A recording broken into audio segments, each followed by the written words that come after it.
Good morning, everybody, from Honolulu, and today we have maybe the flight that I'm most excited for on this whole trip, and it is the United Island Hopper to Guam.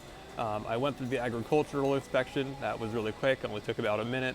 I checked my bag, checked into the flight, again, only took about a minute, and now it's time to head through security and get ready for this mammoth day that I have coming up ahead, but I am so excited for it. So I'll tell you all a little bit more once I get through security, but for now, I'll see you then.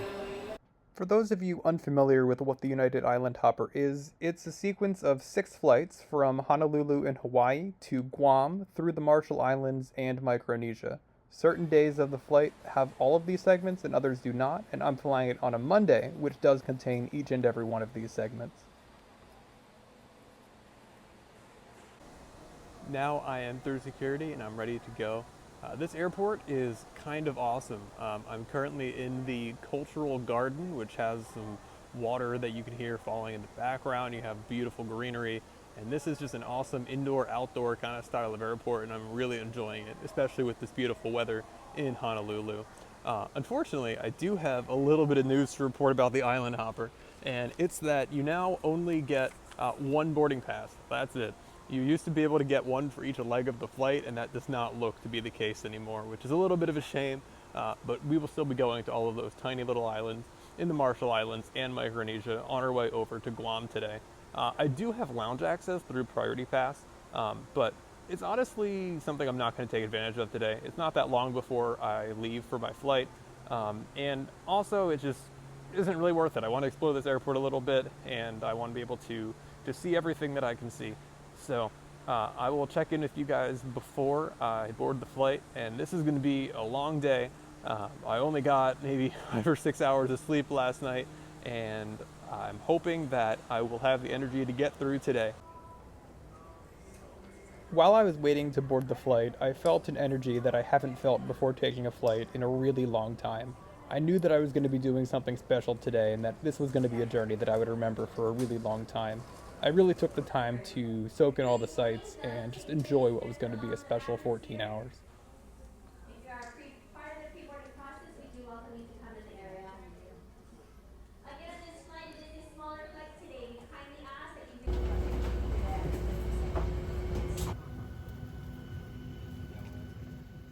After boarding the plane in Honolulu, we were given a blanket and a pack of hand sanitizer like you typically get on United. I actually thought that this seat was pretty comfortable. I was on an emergency exit row throughout this flight today, and I really liked the amount of room that I had. There was also an in-flight entertainment screen that had a few movies available throughout the flight that we'll get into a little bit more later on. Before I knew it, the wheels were up, and it was time to say goodbye to Oahu.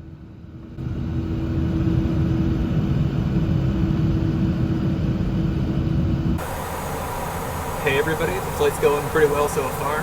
The breakfast service was actually really good. I usually do not eat breakfast, although I'm a huge fan of breakfast food, but it was really banging today. Sandwich especially was awesome.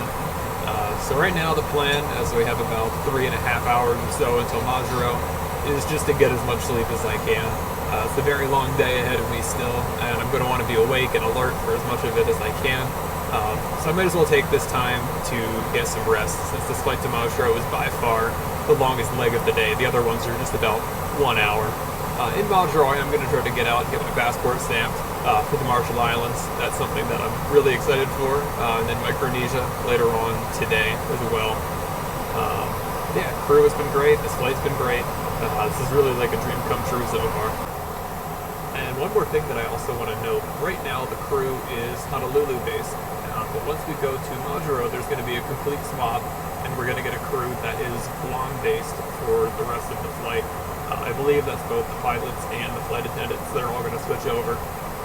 One more fun fact about this flight, because we're flying to such remote islands in the Pacific, there is a mechanic on board with spare parts for common failure points on the plane.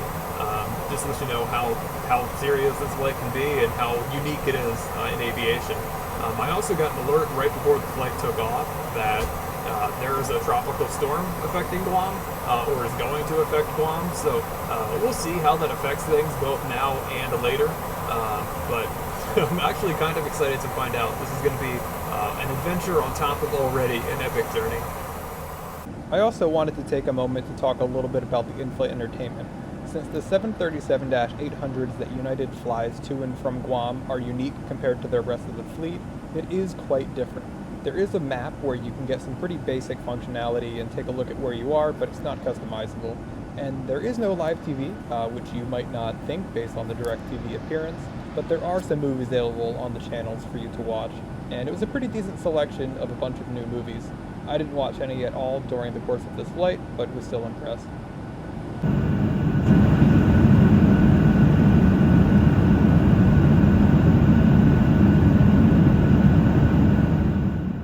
The views were so beautiful on the Island Hopper that I'm going to include a lot of the raw footage here. There's still going to be commentary, of course, but I do want to have there be more footage than I would normally have of the flight itself.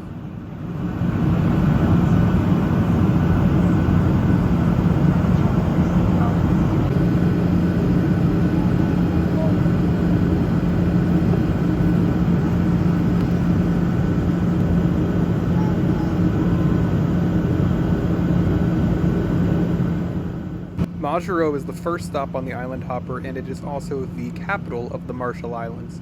It's a small atoll, and pretty much the entire island is right at sea level, and it's a very narrow island as well.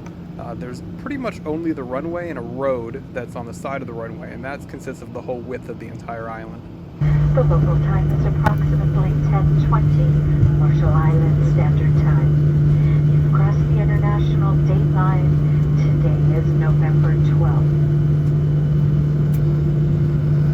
We'll be taxiing for the next few minutes, so please remain seated with your seatbelts fastened, and that all of your carry-on items remain stowed until the seatbelt sign has been turned on.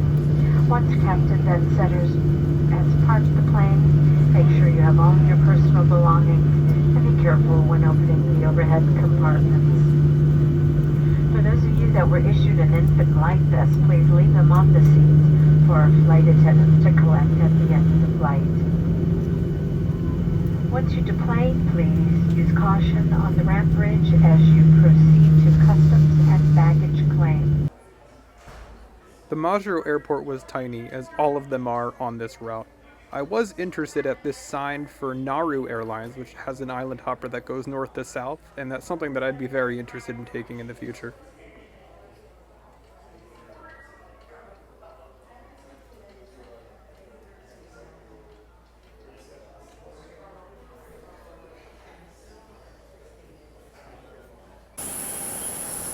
After a little over 30 minutes, it was time to once again board the United 737 and head to our second and final stop in the Marshall Islands of Kwajalein. Kwajalein is a U.S. military base, so this flight is a little bit unique because there's a lot of military people that are on the flight, but I was really excited to head out that way.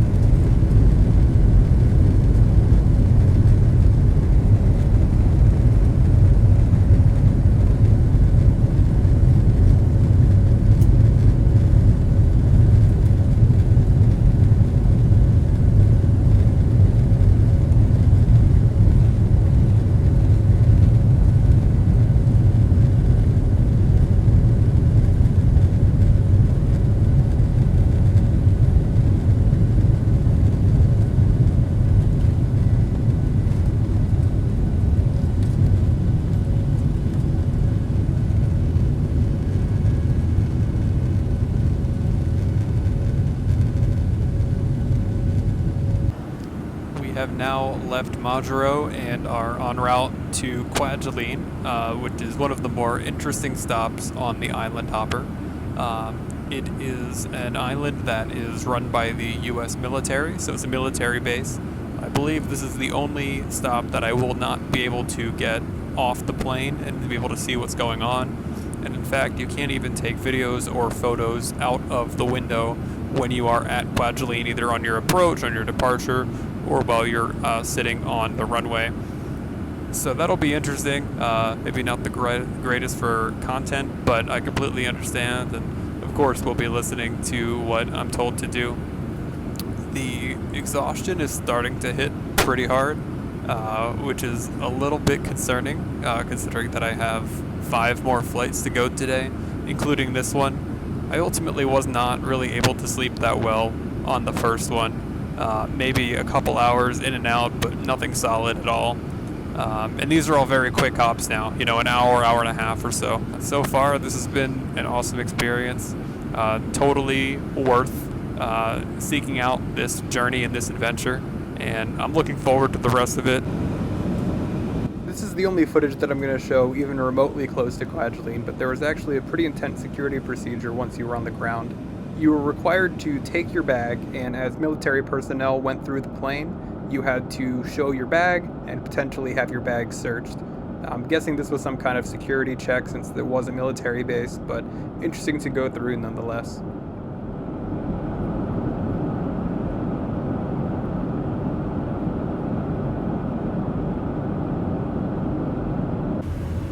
Alright, so we are now airborne from Kwajalein, and we are on our way to Kosrae in the Federated States of Micronesia, which will be our third stop on the island hopper. This has been an awesome experience so far. Great crew, great views. What else could you ask for? The exhaustion, you might be able to see it in my face. It's definitely catching up to me more and more, but I'm actually feeling a little bit better. Like, I can tell my body is exhausted, but mentally I'm still completely there, and I'm feeling just about as good as I could. If I got like an hour nap in one of these flights, I think I'd be all good to go for the rest of the day. So with that being said, I think I'm going to try to do that now. I had my little snack of Doritos that I brought with me while we were on the ground in Kwajalein. Remember that bags may move around during takeoff, so be careful when opening the overhead bin. You can now use your laptop and other large devices. We are still on the flight to Kosrae, and this has gone pretty well.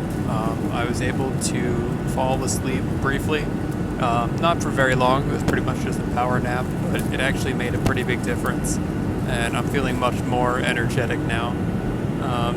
Additionally, a snack was passed out, which I missed because I was asleep.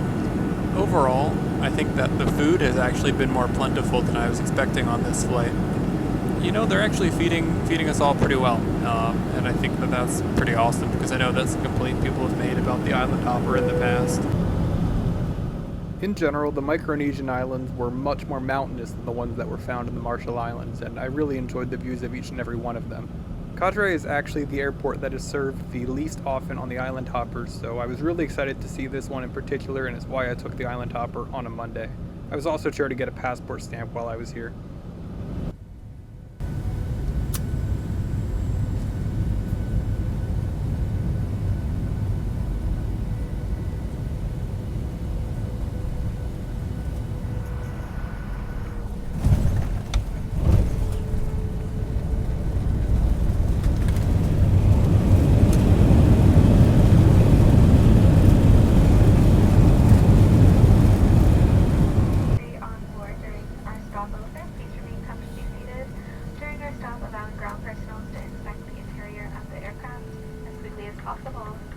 And if you would like to deplane and Kosrae is not your final destination, you are more than welcome to. Just make sure that you bring all of your belongings with you.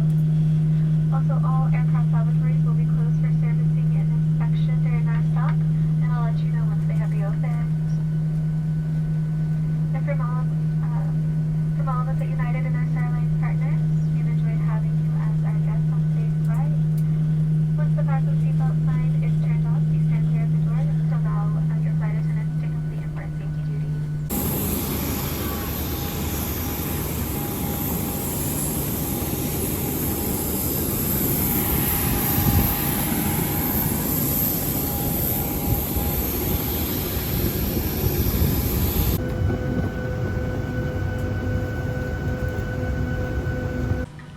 We are watching the same safety briefing on every single leg. I obviously get it because some people are coming on the plane, others are getting off, but it's just very funny as somebody that's on this plane for so many legs in one day.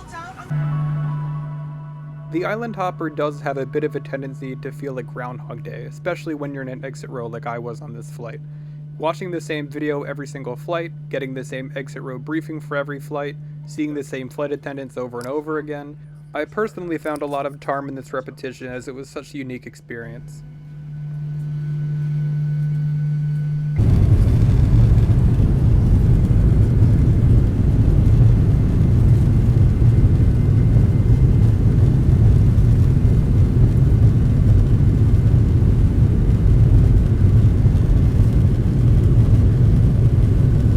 So as we take off here from Coast Ray, there's a few things that I want to mention about this trip so far. Number one is that this is a really good reminder of just how big and also how small the world is at the same time. It's kind of crazy to think about how these islands, their only lifelines, their only connections to the rest of the world are these flights and some ships, but for the vast majority of things, they can only get them on these flights. And it really goes to show you just how crucial aviation is to the world.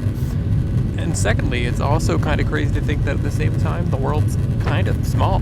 These places that are hundreds of miles apart can be connected with a flight that takes just about 1 hour. And honestly, I think that's pretty cool. The second thing that has really stood out to me is how global warming is going to affect these places that I've been to, and especially the Marshall Islands.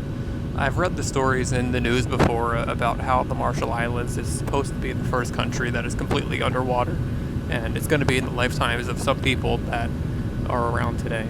And I hope that that can change. I hope that we can reverse the trends that we're on, but to see it firsthand and talk to people that are going to be affected by it and see the area that's going to be affected by it, it really makes it a lot more emotional and close to home.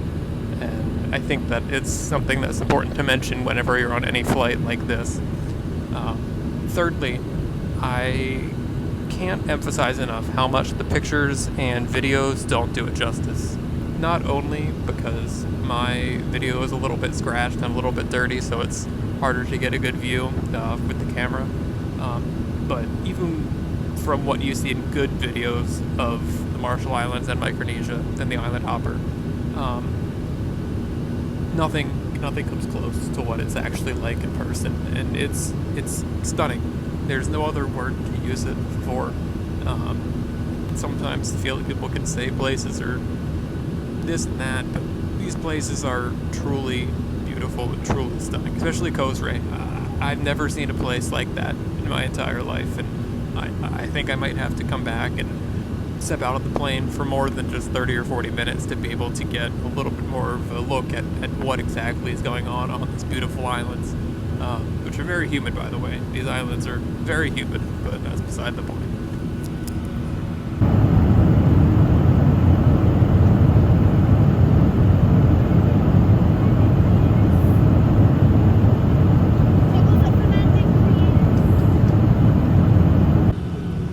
We are now on approach to Pohnpei Airport, which is really exciting, and I'm also happy to announce that we are going to be ahead of schedule.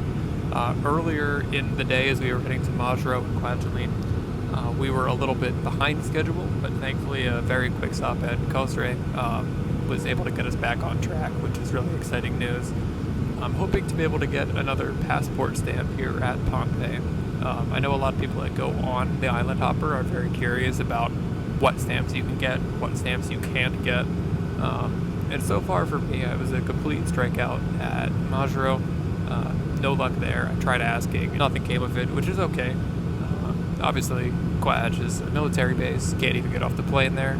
But I was able to get one in Costa Rica. So I've heard good stories about all of these islands here in Micronesia.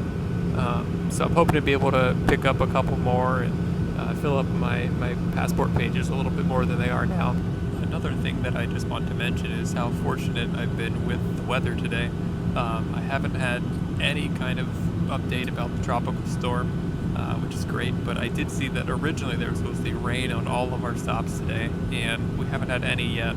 Apparently there is actually a chance of storms right now down in Pohnpei, since they're kind of surrounding the area, but hopefully that turns out okay.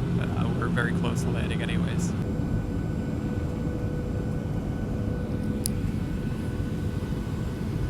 How special is that? A rainbow on our approach. So it looks like we are about to land. I am getting a little bit unlucky. All of the the stories that I heard about the Island Hopper was that you wanted to sit on the left side to get the good views, and that just has not been true so far. If I had to guess, maybe the weather is meaning that we have to approach from some opposite direction. Because of the wind, that would be my guess, but I honestly don't really know what I'm talking about, so I very well could be wrong. There wasn't really any footage worth including from the landing, but I do have some photos to show from the ground.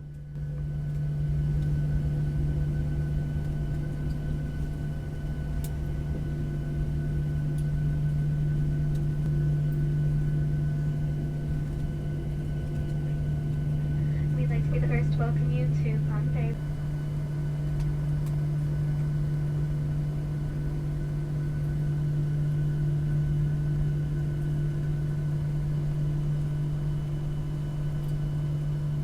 I'll take a moment here to talk a little bit about the airports found on the Island Hopper. They're all very small, with probably only the Island Hopper going through them each day, but they were homey and they all had at least some sort of food and bathroom still available. Honestly, really nice, similar to what you'd see in Martha's Vineyard or Nantucket. You definitely finished it. I was smiling here. Best flight ever for sure. That's how good we used to play. Again, after about 30 or 40 minutes on the ground, I was back on the plane and ready to head to Chuuk, which is the second to last stop on this plane and the final stop before the terminus in Guam.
As we begin our approach into Chuuk, I actually want to mention something that I see people ask a lot about the Island Hopper, and that is the Wi-Fi situation. So on the plane, there is no Wi-Fi. Not when you're on the ground, not when you're in the air, not at all. You will have no connection when you are on the plane. However, the majority of the stops on the way do have connection. The only one that I haven't had any connection in yet has been Kwajalein. But aside from that, I've had at least some connection in all of them. Aside from Majuro, the connection has been spotty and quite slow, but it's been enough to be able to send text back and forth, to read what other people are sending me, and that's perfect. That's all that I really need. One other important thing to note with internet connection is that if you have a U.S. carrier, I believe any U.S. carrier, you are not going to have any cell service on the islands. That goes even for if you purchase an international data plan. I have T-Mobile and I did purchase an international data plan, and I have absolutely no cell service on any of these islands, which is pretty much exactly as expected. I knew that going into it, and it's fine. One other thing that I want to note now that I'm about 12 hours from when I departed from Honolulu is that the sitting down for so long, especially on a smaller plane like the 737, it's starting to get to me a little bit at this point. I'm feeling a little bit sore, and I feel that I need to stretch, and I'm in an exit row, so if you're not in an exit row, I would imagine it would be even rougher than this. Ultimately, though, there's really not too much left in the Island Hopper. We will be on the ground in Chuuk in about 20 minutes or so. And then after that, it's just another 2.5 hour flight, I think, to get to Guam from Chuuk. So we're almost at the end of this, which is sad, but at the same time, I'm happy to be able to almost be on the ground and be able to really stretch my legs and eat a big meal. So looking forward to that at the same time. One last thing that I want to mention about the physical toil that so many flights in one day can take on you is that my ears are starting to not handle it very well, especially my left ear. It feels like it needs to pop very badly, and it has ever since we left Costa Rica. It is what it is. I'll get through it. It's not a big deal. Just wanted to let you guys know in case you were also thinking about doing the island hopper to make sure that you bring some gum or something like that. It would probably help me out a lot.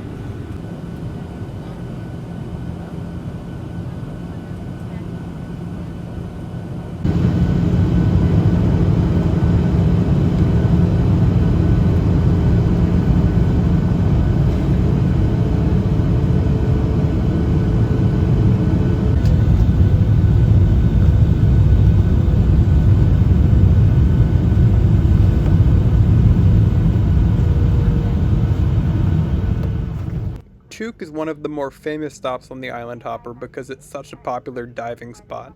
Like pretty much all of the islands on this route, I was so tempted to get off the plane and not get back on. These islands just look like they have so much to explore, and I really do hope to go back one day. While we're on the ground here in Chuuk, I want to talk a little bit about pricing for the island hopper. I paid 125,000 United miles that I transferred over from Chase Ultimate Rewards points. I could have had a really good deal and gotten it for 30,000 points transferred to Air Canada, but I was a little bit late to it. There was also a $12.60 fee added to that, and $73 for the exit row seat, which was completely worth it. And soon enough, it was time to take off from Chuuk and head over to Guam. If anybody's interested in taking the island hopper, I strongly recommend that you take it from Hawaii to Guam and not the other way. When you're flying from Hawaii to Guam, you get sunlight for pretty much the entire day, and you have to deal with a lot more night flying when you're going the other direction, which can be fine, but you just can't see as much, and this is a flight that's all about the views, so I strongly recommend taking this during the day.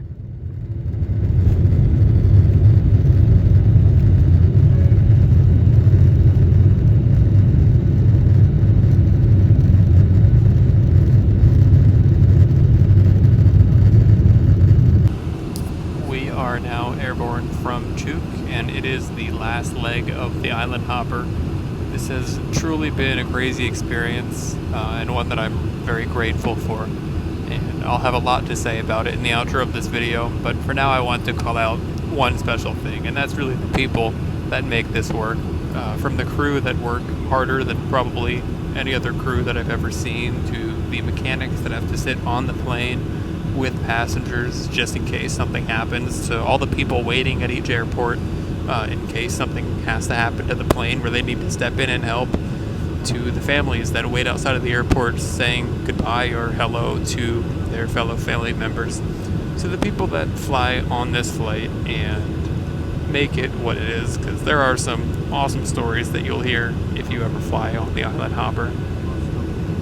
There's nothing else like this. There really just isn't. And I just think that has to be said. In case anybody is interested, in Chuuk there was Wi-Fi, but I couldn't connect to it for some reason, not sure why.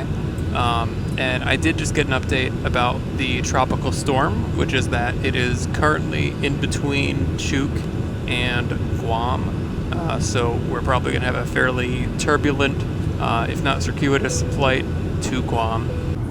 Hey everybody, so I woke up to the sound of the call bell ringing, and we are in descent into Guam. It looks like I pretty much completely missed out on this flight, but I got some important sleep, which will be key with what I have coming up ahead. The downside is obviously that I missed out on the dinner service. I actually didn't know there was a dinner service on the flight from Chuuk to Guam, but I can see it, I can smell it. I can't tell exactly what it is. It seems like some kind of sandwich similar to what we had for breakfast with the Kind bar. Wish I could show it to y'all, but alas, that will not be the case tonight. I'll definitely get some good food in Guam though. And aside from that, looking forward to being able to fully stretch out, walk a little bit, eat a full meal, and all the things that I'll be able to do when I get on the ground in Guam. So really, really close to the end of this mammoth journey. So it's time to talk about my overall review for United 154, the Island Hopper from Honolulu to Guam. My takeaway from the Island Hopper is that it is truly something special. Not just special for aviation, but just straight up special in general. Most places that I go to, I know that I'll return to one day. I'll go to LA again, I'll go to London again, and I'll visit Hawaii again. But that's not necessarily the case with the Island Hopper and these beautiful and amazing places. I so badly want to be able to explore each of these islands and see what they have to offer, but it's just hard and it's expensive to get out here. You have to position yourself to Hawaii, sit on a 737 all day, and then position yourself to go from Guam to home. The Island Hopper has a palpable buzz that transcends aviation. The kinds of people you meet and the stories they have to tell are second to none. I'll remember the people I met and talked to that were commuting from Hawaii to Kwajalein to work on the base, and my friends that I talked to at each of the stops from Majuro to Pohnpei, where they deplaned to work on the infrastructure of the island for a week. I'll remember the three of us that were on this plane the whole way and experienced something so rare to experience, not to mention all the people that rely on the service as a lifeline.